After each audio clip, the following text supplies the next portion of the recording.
Hello and welcome back to another episode of the Beneath the Red Star podcast, a Russian history podcast for normal people. As always, I am your host, Kyle. And today we are continuing on our series on Catherine the Great. Where we last left off, Catherine was headed out from Moscow, leaving behind a hand-selected group of legislators who were tasked to remake the Russian legal system. For her part, Catherine was headed off to Kazan, in the east of the European part of the Russian Empire. Her goal was that she was going to show herself off to her loyal subjects, and also as a kind of invitation to her opponents. Basically, she left the levers of power open for anyone who wanted to swoop in and try to take them. But that wouldn't happen. Instead, Catherine would hit the road and go off into the east, and she found that the people of the Russian Empire were excited to see her and to proclaim her as the new empress of the land. Catherine made an effort to stop in multiple little towns and villages on the way to her final destination in Kazan. The goal here was twofold. Not only did she want to make herself known to her subjects, but she also wanted to see the people that she was going to be, ruling over. Up until now, she had basically just spent all of her time in and around places of power, and the people in which she would have interacted with in these places would have been pretty well aware of the fact that they were in the presence of the Grand Duchess, Tsarina, Tsaritsa, whatever, a very powerful person. So, this way, Catherine could get a good feel of what Russia actually looked like for the very first time. And much like the way that the people of the Russian Empire felt about Catherine, Catherine was very taken with these subjects. She found the Russian people to be agreeable, polite, hardworking, and most importantly, obedient and obsequious to her, the new empress. And as I alluded to previously, the nobles in the military were also settling in and being obedient. So when Catherine returned, she was likely happy to see that no one installed a different ruler and that she hadn't been murdered or arrested or whatever. Good for her. One of the very first things that Catherine did when she returned from Kazan was lay out how she wanted to rule the Russian Empire and describe to those in government how she expected the government to behave and operate. A lot of what Catherine espoused to the Russian government was in a way pretty radical. You see, Catherine was what you might call a bit of an enlightened despot. What I mean by this is at the end of the day, she was totally an autocratic, monarchical, totalitarian ruler, and she believed in that thoroughly. She was Russia, and Russia was her, and there was nothing that anyone short of God himself could do to change that opinion. And to be fair, God would have had a pretty hard time convincing her otherwise. She fully believed that she was entitled to the loyalty, servility, and respect of the Russian people, and that her rule was law, and there were no exceptions.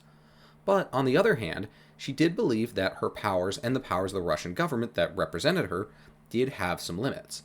Remember, Catherine was a big fan of reading on all kinds of different political and historical topics, and at the time, this being the mid-1760s, the ideas of the Enlightenment were very popular. Things like personal freedom, representation in government, and the rights of men were being discussed big time. And in a pretty short time from the 1760s, that discussion would come to a head in the Americas and in Europe, but that's for a later date. But back in the 1760s, Catherine was really familiar with the ideas of the Enlightenment, and she was interested in trying to mix her autocratic tendencies and her beliefs in human rights together. And ultimately, this would have some, let's say, mixed results.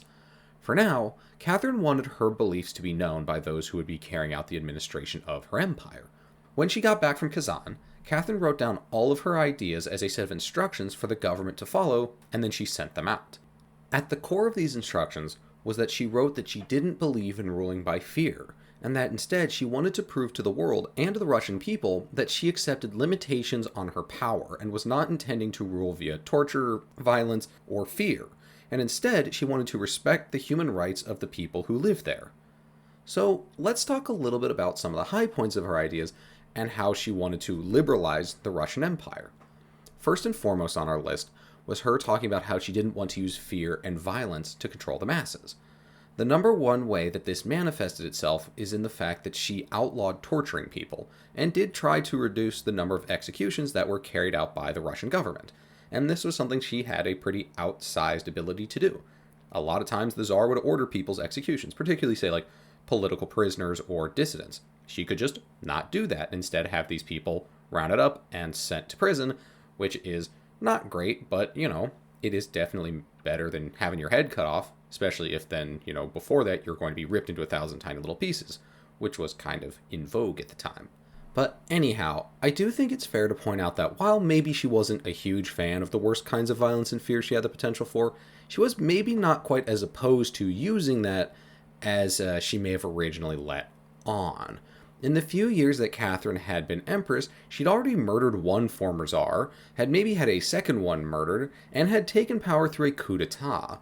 If I was a Russian nobleman, or a European onlooker, or realistically even just a Russian peasant, I would not exactly be convinced that she was all too different than any other European leader, or that violence that she was enacting was really any different than anyone before her. But her professed aversion towards state violence and controlling the populace through fear were not her only serious departures from Russian political orthodoxy. And I do need to point out here, the rule of violence and rule through fear was a very big thing, and really would be a very big thing all throughout Russia, basically up to this very day.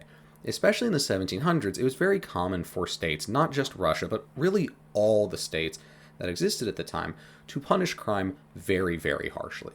And Russia, well, it was really into that. And there was a lot of belief at the time, and certainly later, that the Russian leaders, basically the autocrats, ruled through fear and violence. That was the number one thing they had. And that if you wanted to relax that, that's when you started to get problems. So, for Catherine to do this was very unorthodox.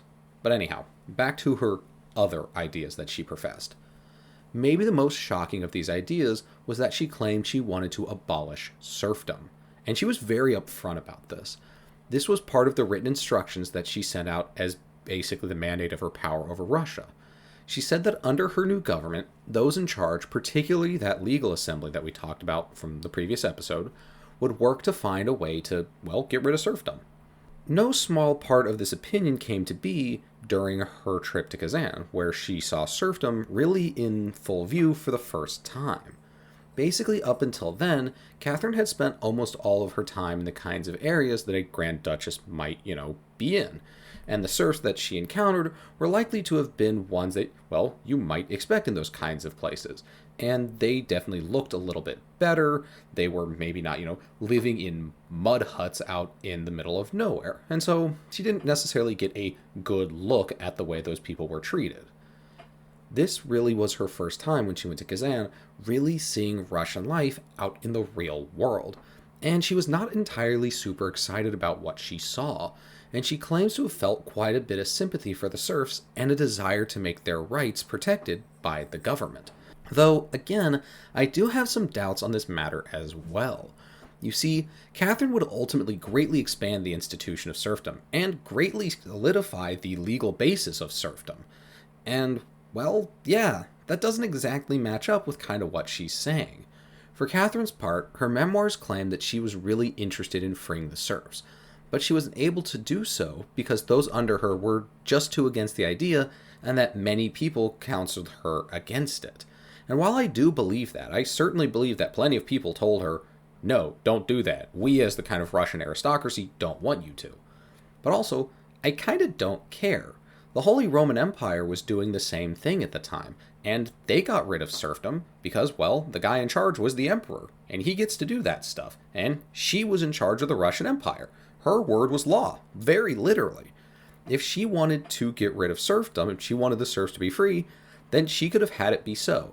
I certainly do understand that this almost certainly would have undermined her popularity and likely would have had people up in arms against her, like they had been with Peter, but she certainly still could have done it, or at least she could have done something. Especially later in her career, she could have, because then her power was much more solidified, and her legacy had been much more kind of created at that point. She was much more someone who had done great deeds for the wealth and prosperity of Russia. And, well, spoiler alert, she didn't really do anything then either. Honestly, even if she just left the institution alone, that probably would have been better. But instead, she did quite a bit, and is actually one of the most prolific pro-serfdom, law generators at the time, and really kind of ever. It's really her and Peter the Great who are the ones who worked the most, really, to create the serfdom kind of construct that the Russian Empire subsisted on. So, all this to say that while Catherine talked a big game about believing in the inherent rights of the people and the limitations of power, when in the position where she really had to weigh those ideals against kind of doing the easy or politically expedient thing, well, just remember, it's not the common folk who named her the Great. So yeah. Anyhow, back to Catherine trying to remodel the Russian government. So far, she's kind of 0 for 2 on the whole plan thing. Serfdom's not really going anywhere, and her reign has been accompanied by bloodshed basically from the get-go, and that has not really slowed down a whole lot either. But now for that good old-fashioned legal system. Remember those guys she called together while she was visiting Kazan? Well, they were actually doing the thing. This was actually very novel and a very important thing at the time. The Tsar had had advisors and counselors before. This in and of itself was not new. But those people were mostly there to just kind of carry out the Tsar's will and advise on things. Like, oh hey, I don't think a big tax would be a good thing right now. And then the Tsar could take that into account and then still ultimately make the final decision. Though these people were very important to the administration of the empire, they generally had very little power to actually create laws or do anything independently. This is where this legal council that Catherine created was very different. Catherine didn't just want advisors. Instead, she wanted people who would actually help her change the legal code of the Russian Empire. These guys were supposed to not just carry out her vision of the legal code either. They had the freedom to come up with laws and how to organize them on their own accord, as long as, of course, they kind of fit within Catherine's vision. Ultimately, this would not really be a parliament or a proper legislative branch of government like we're kind of used to seeing now, but it would be the closest thing the Russian Empire would see until the State Duma was created in 1905. So yeah, that's a really big deal. Though it is important to note that while the Legal Commission had the authority to act on its own, it didn't really do all too much in the end. You see, Catherine didn't really trust her legal advisors. Not because she thought they were like plotting against her or that they were evil or something like that. She just thought that they were kind of too old school. Catherine saw herself as a very enlightened and forward-thinking person. She didn't see the Russians, really any of them, like that. She was very clear on her thoughts that the Russian nobles that she worked with were very stubborn and an unenlightened group of people who were mostly just interested in keeping the status quo.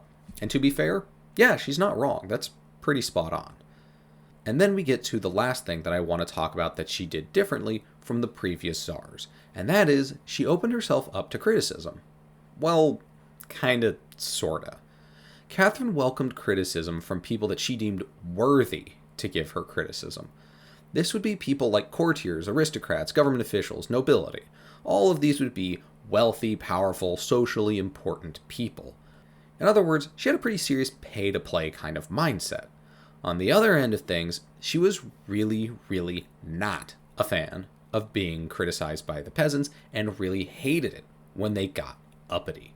This is honestly kind of interesting because she started off being really interested in the plight of the peasants, especially when it came to serfdom and what she'd seen in her original trip to Kazan. There, she at least claimed to have really internalized the issues of serfdom and the constant and brutal oppression that the peasants faced at the hands of their landlords. But after that, she grew pretty tired of listening to the peasants and their complaints. The way I see that is that she more or less saw the straight-up abuse that the peasants had been experiencing at the hand of their landlords, and she seemed to actually have cared, at least a little bit, about the concept of human rights. She more or less did seem to believe that people deserved to have protection under the law, and that the law was the single most important force in the country. But also, I don't think that she necessarily believed that the peasants had a place to question that law. Because at the end of the day, like I said, the law was the most important force in the country. Because the law was her command.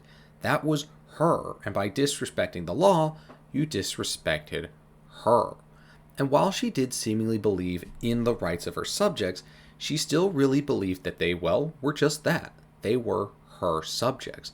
There were those who were to rule, i.e. herself, her advisors, the wealthy, the powerful, the government, all of that. and those people were allowed to make their grievances known. They were part of the ruling process. And then there were those who were supposed to be ruled, that being everyone else. Though it would be unfair to say that she did nothing for the little people, or that she was not entirely opposed to listening to their complaints. During her visit to Kazan, Catherine received some 600 petitions and complaints from the peasantry. Most of these circled around the lack of land that they needed for farming and to make money. In 1766, she did ultimately command a survey to be done of the area to more equitably divide up the land holdings and to give the peasants more land to work on. But, and I really do think this shows kind of Catherine's true self, she did go on to say that she didn't believe most of the complaints that the peasantry had brought her, and she ultimately would ignore the majority of them just outright. In particular, she found the complaints about the poor treatment by landlords to be the least believable. Like I said previously, I think this really shows us who Catherine really is, and this really personifies what I was saying earlier about how she really does seem to believe in the rule of law and rights, at least as an academic concept. But she also really doesn't care that much about these high-minded ideals when push comes to shove. She believed that serfdom was atrocious, but not because people were being abused. That either to her was an exaggeration or kind of just part of business, but rather the issue was because it was a violation of her high-minded ideas of rights. And when she did allow people their rights, for example, let's say speech, she didn't take their complaints seriously, and instead took the side of the ones who were oppressing the people that her rights were supposed to be protecting. And not to make so fine a point, but only a year later, in 1767, Catherine would ultimately pass a law that restricted the peasantry's ability to denounce their landlords to the government. So, yeah, there goes pretty much all of that. So, there you go. These are all the new, high-minded, and enlightened ways that Catherine wanted to bring Russia into the 18th century, and to make it a modern, rules-based autocracy. Now, let's talk about how she actually did the things she set out to do. Let's talk about her administration. In order to do that, we need to loop back around to the legal commission that we talked about earlier. The legal commission was honestly the most progressive and kind of earth-shattering thing that Catherine attempted to do. Not only was it a serious aberration from the traditional autocratic system of the Russian Empire, it was a cornerstone of all of Catherine's reforms. It was supposed to be through this legal commission, and her guidance of that commission, that Russia would do the things that it was supposed to, like abolish serfdom and enshrine Catherine's ideas of human rights and whatnot. And well, since basically all of her large-scale reforms hinged on this legal commission, it might not surprise you to learn that basically none of those came to be, since shortly after founding the commission, not even a whole year later, the commission would be scrapped. What ultimately ground the legal commission to a halt was that Catherine's goals for the Russian Empire were kinda too radical, even though, as we said before, she really didn't push for them maybe as much as she could have. But at the end of the day, just kind of at their core, they made everyone a little uncomfortable. The members of the commission struggled with how to make her wishes into reality, and often dragged their feet and moved slowly when executing her orders. Much of the tension circled around the institution of serfdom. The Russian government, as you might imagine, was not particularly fond of the idea of just ending serfdom and letting the peasantry go free. And ultimately, this gridlock that appeared in the commission made Catherine decide to just call the whole thing off. The Russian legal system would not change, and Catherine would not be the one to bring serfdom to an end. Instead, she gave in to the pressures and the stubbornness of her advisors and other courtiers. Make no mistake, this was a failure for Catherine. She prided herself on her Enlightenment values and was often frustrated by the stubbornness of the Russian people, in particular, the Russian aristocracy. And despite her impressive machinating and incredible stubbornness herself, Catherine was not ultimately able to reshape Russia the way that she wanted to, at least not all in one swoop. But in spite of this initial failure, Catherine was not really slowed down. Now with her massive legal overhaul curtailed, Catherine really turned her attention to fixing the empire up from where she had found it when she took power. We talked last week about how Catherine cozied up to the church and started somewhat of a conspicuous consumption campaign to get people on board with her. But by and large, this was mostly just a propaganda spectacle. It worked by giving her the image of power and stability, and by using the church to vouch for her, especially with the peasantry. But overall, these schemes did little to actually recoup the money and pride that Russia had lost during the 7 Years' War. How Catherine planned to fix all of this was by directly overseeing every diplomatic and military action that the empire took. And the first place that this would pay off was in Poland. In 1763, only about a year after Catherine took the throne, the King of Poland died. Catherine agitated to put her Polish lover, Poniatowski, on the throne. This ultimately would happen because at this point Poland was somewhat of a Russian puppet state. After installing Poniatowski, Catherine poured her support onto him even though this was not a popular idea within Russia at the time. The main reason the Russian nobility didn't like this was threefold. One, people were worried that Catherine's emotions had gotten the better of her, and that she was just rewarding someone close to her.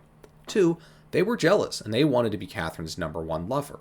And three, a lot of people disapproved from a kind of political standpoint.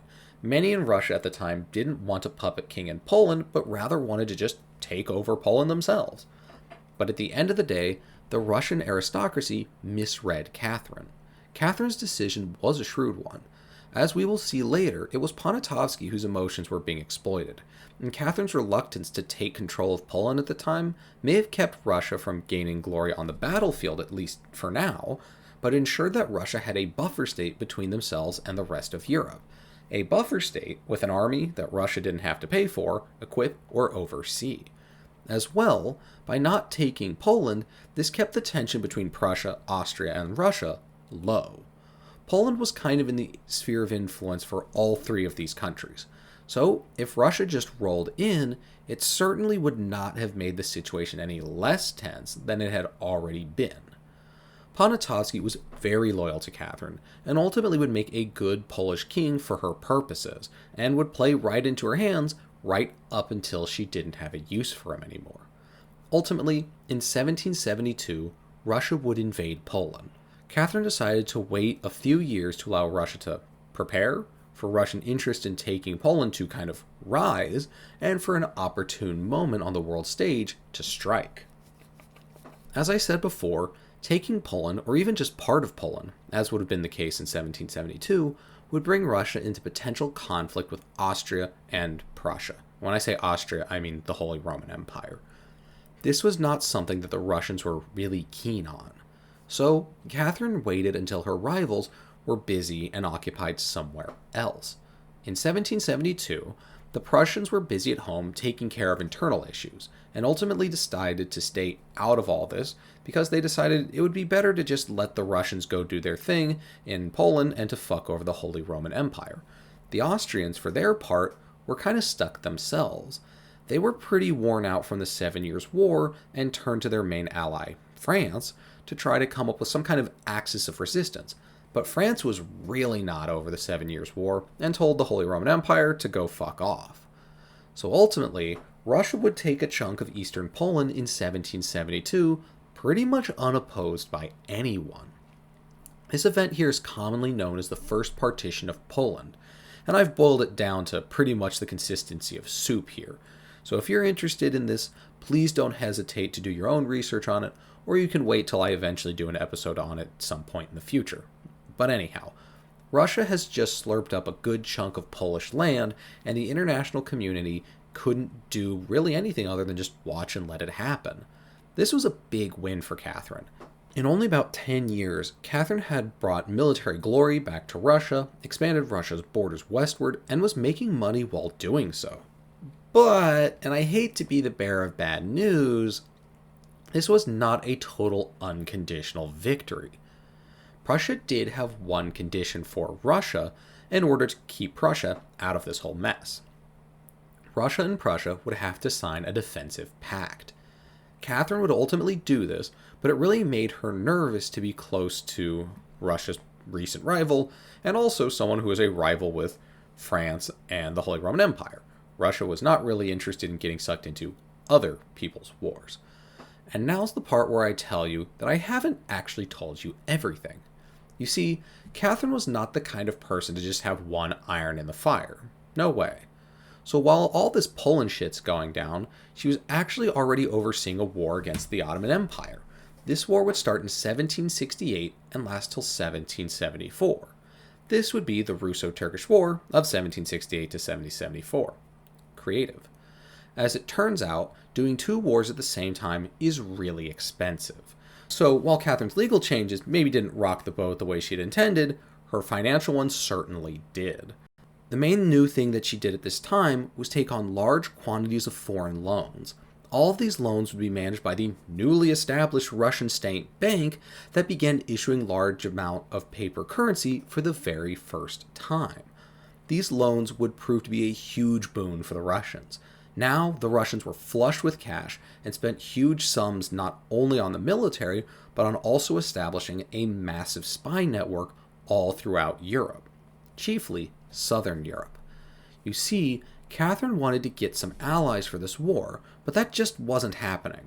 The rest of Europe was pretty tired of this whole war thing at the moment, and the people most likely to engage a war against the Ottoman Empire were either controlled by the Ottomans, those being the Balkans, who the Russians currently were at war with, or were controlled by France, those being the Italians and the Corsicans. And France was definitely not a friend of Russia at the moment. So Catherine started trying to poke holes in the control of her current military enemy, the Ottomans, and her international rival, the French. She did this by sending spies into Corsica, Italy, which at the time was not a proper country, but anyhow, and all throughout the Balkans, in order to try and rile up the locals against either France or the Ottoman Empire. The spies' jobs were to create and incite anti-French and anti-Ottoman sentiments and to try and weaken the grip that these countries had in the Mediterranean. While her agitations against France in this manner didn't really loosen France's grip in the region, it did work quite a bit better on the Ottomans. In no small part, this was because she was actively at war with the Ottomans, and there were Russian soldiers there, and the Russian soldiers were doing a pretty damn good job on the battlefield. And another important thing to point out here is even in the areas where Catherine's kind of spy agitations didn't really net a decrease in foreign power, they did result in the creation of a complex and effective network of spies. And as we discussed in the episode on the Hermitage, these spies weren't just political or military agents, but they were also agents of culture, who worked to purchase art and bring it back to the Russian Empire. And both the cultural and political spying were directly overseen by Catherine, who was very involved in their operations. And it was because of her direct control method of leadership that Catherine would start to run into some problems.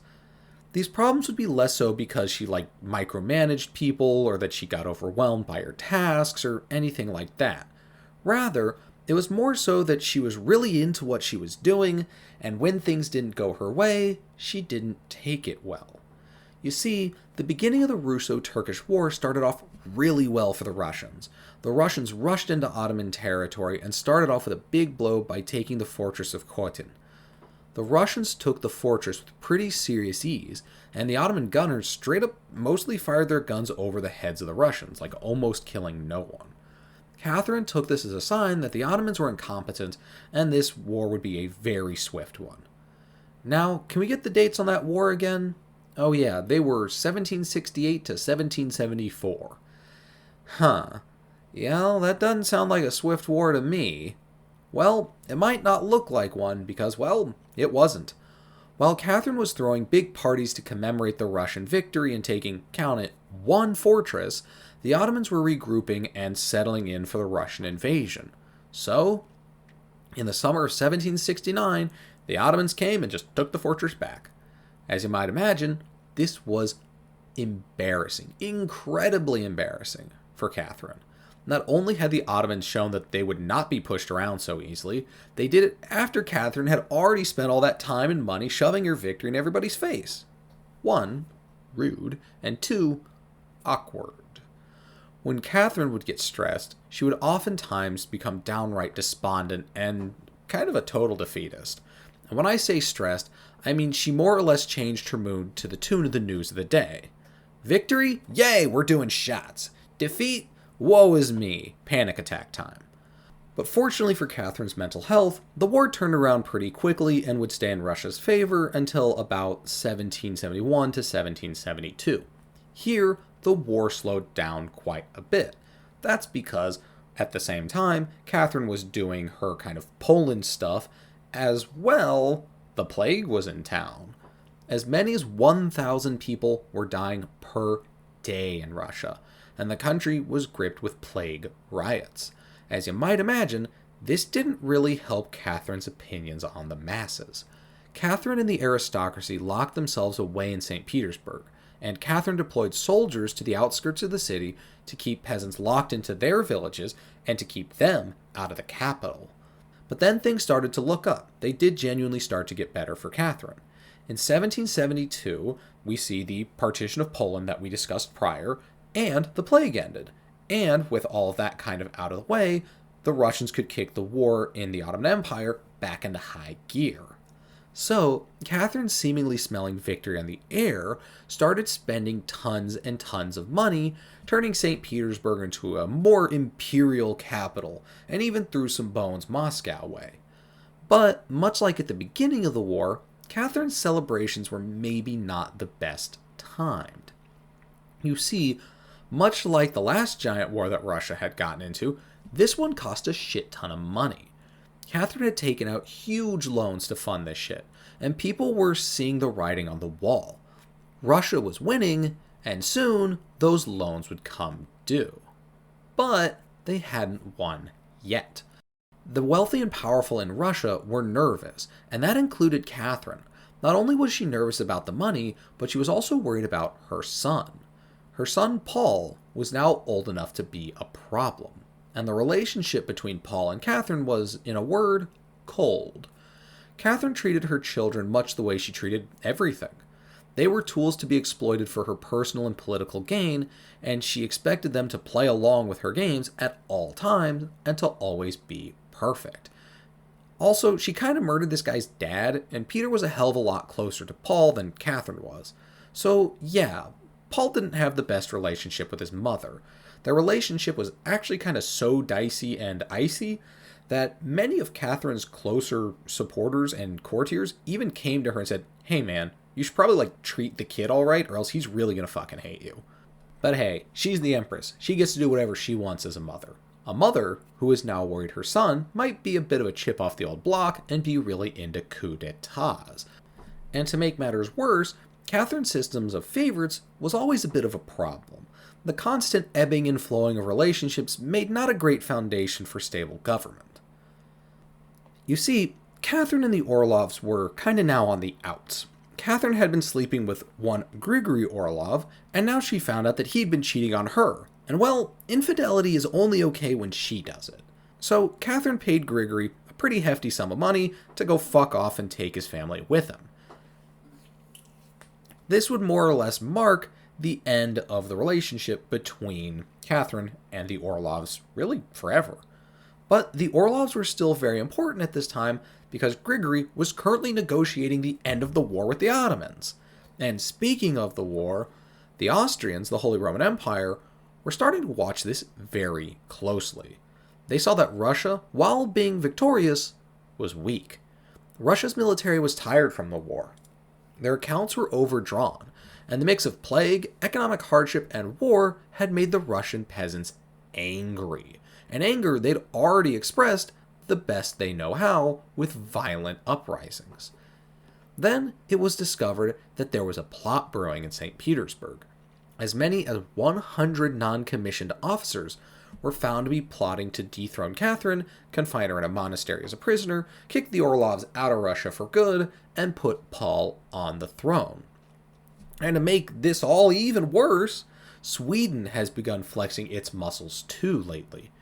And to make it even worser, Catherine has found herself with a new favorite, and he sucks. He's awful. His name was Vasil Chekhov, and he was basically just a dumb himbo.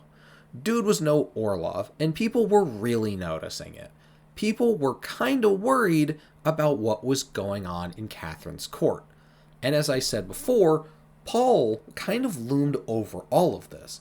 All of this tension, all of this fear loomed and circled around Paul's coming 18th birthday. Once Paul turned 18, he could really press his claim on the throne. So naturally, everyone was looking at him. Would Paul declare himself the new Tsar and overthrow his mother? Would someone else declare Paul the Tsar and overthrow Catherine on their own? Would Peter III suddenly appear back from the grave to take the throne? Somehow that third option would actually be the closest to reality. As it turned out, Paul would turn 18 and nothing happened. But in 1773, something did happen. This would be the Pugachev Rebellion. We've already talked about Pugachev before, so to learn more about that, you can go back and listen to our Pugachev episode. But I do want to talk about this a little bit more now because this is a pretty titular moment of Catherine's rule. For those of you who don't know, or those who don't remember, Pugachev was a Cossack who had had enough with the greater restrictions that Catherine's government was placing on the Russian people. He was a war veteran who had ties to the Old Believers, which is a religious group that was being pretty seriously oppressed in the Russian Empire at the time. Pugachev disappeared into Siberia and came back declaring that he was Peter III, and that the Russian Empire was rightfully his to command. So yeah, as I said, somehow Peter III's resurrection was the closest option to reality. As you might expect, Catherine flipped shit. The war with the Ottomans was almost over, but it wasn't yet. Sweden, Prussia, and Austria were all looking at Russia hungrily. And Catherine's most trusted advisors, the Orlovs, were no longer in the picture, and her new guy, he wasn't cutting the mustard. And now there's this upstart peasant who's rallying the masses against her. Against her! The nerve of these people. And to make it worse, the guy doing it is parading around calling himself by her dead husband's name. Her dead husband that she may or may not have murdered, but at the very least benefited greatly from his death. This was about as embarrassing could get. And I'm certain that you're tired of hearing this phrase by now, and to make things worse, the Russian military couldn't nail Pugachev down. Pugachev massed huge support wherever he went, and he would murder landlords and posed a very, very serious threat to Russian society. And despite the fact that he lost pretty much every battle, Pugachev just about always managed to escape from the Russian forces. And once he had escaped, he was always able to amass new guys to continue on his rebellion. But finally, in 1775, everything started to go Catherine's way. You see, sometimes the good thing about everything going wrong all at once is that you kind of just get it all out of the way at one time. In 1774, the war with the Ottomans ended and cemented the Russian influence in the Balkans and set the stage for further expansion for the Russian Empire. And then, in 1775, Pugachev was finally captured and ultimately executed. Now things were starting to look up for the Russian Empire and for Catherine. While all this was going on, too, Catherine found herself a new man, a better man. Not just some silly himbo to help her forget about the Orlovs. No, this time she would find a man who would complete her in a way that no other of her favorites really ever would or could. For those who know, I'm of course talking about Grigory Potemkin. Potemkin was perfect for Catherine. He was an educated, smart, charismatic, politically minded, and military man. He was also incredibly mentally unbalanced, and almost certainly bipolar.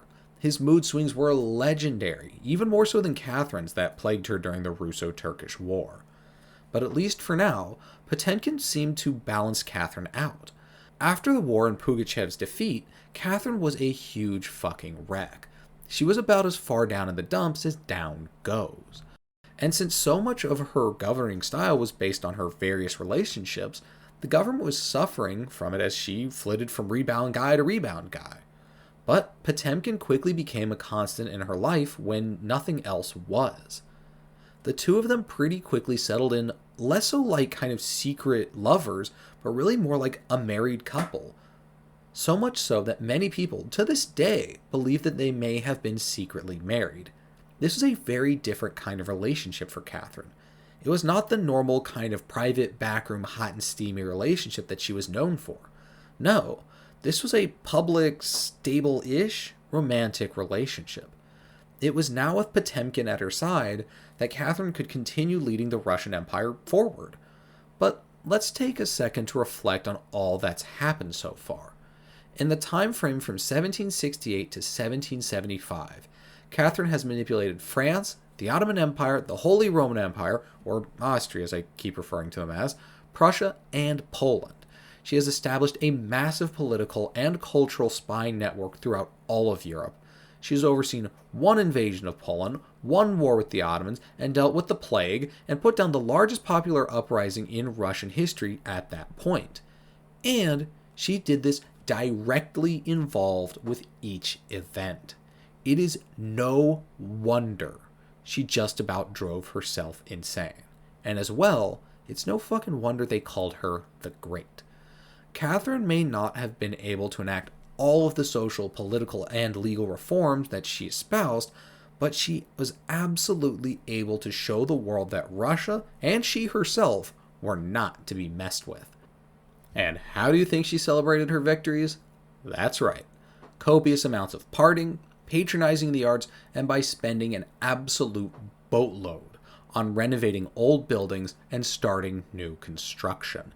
Fun fact, kind of here about construction, Catherine said that her desire to build buildings and rebuild old ones was like a disease. She compared it to alcoholism. She was a compulsive builder and spender, which kind of I think is interesting to point out because like I've said at a couple points, on the one hand, this is a very politically motivated thing, but on the other hand, this is just who she is. But anyhow, back to the actual topic of the episode. As well, she did spend quite a bit of money establishing programs that really did positively affect the Russian peasantry. One of the most impressive ones, in my opinion, was that she established the first state-run orphanages in Russia, and spent quite a bit on the state education system for children. I can only imagine how vexing this must have been for the other European powers. It must have seemed like there was no way to keep Catherine or Russia down. No matter how big of a bite they took, they never seemed to choke or even really slow or stop. And Catherine and Potemkin had plans to continue on this trajectory and to push Russia's influence and borders further and further out of Russia's traditional sphere of influence. The two of them had plans to really make Russia into a first-rate empire that would rival any other. But these massive plans would require massive risk and a huge amount of stress. Next time, we'll talk about Catherine and Potemkin's attempts to bring Russia to new heights, and about their own personal depths as they struggle to keep the whole thing together. But for now, I would like to thank you all for listening. I hope that you enjoyed today's episode and that you learned something today. If you did enjoy today's episode, or even if you didn't, please don't hesitate to leave me a review on whatever platform it is that you're listening on, as your input helps me to make the show better, and of course, engagement with the show makes the algorithm happy. If you are interested in keeping up with the show and getting a little bit of extra tidbits of information about Russia and the occasional pictures of my cats, please follow the show at BTRSPod on Instagram. I would like to thank you all once again for listening. I hope you're having a wonderful day, and I'll catch you for the next one. Bye-bye.